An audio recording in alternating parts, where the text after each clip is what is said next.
Wherever you go, whatever you do, throw a little at it. Omax, Vest and Briefs. தமிழக மீனவ பிரச்சினை தொடர்பாக தமிழக முதலமைச்சர் ஜோசப் விஜயை நேரில் சந்தித்து கலந்துரையாட திட்டமிட்டுள்ளதாக இலங்கை மீன்வளத்துறை அமைச்சர் ராமலிங்கம் சந்திரசேகர் தெரிவித்துள்ளார்.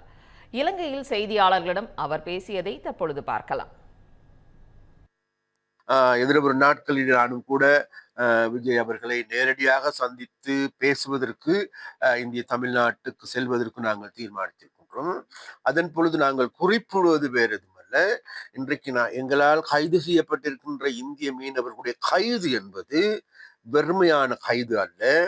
இன்றைக்கு எங்களுடைய கடல் வளத்தை அல்லது எங்களுடைய கடல் எல்லையை அல்லது எங்களுடைய நாட்டினுடைய இறைமையை மீறி செயற்பட்டத்தின் காரணமாகவே அவர்கள் கைது செய்யப்பட்டிருக்கிறார்.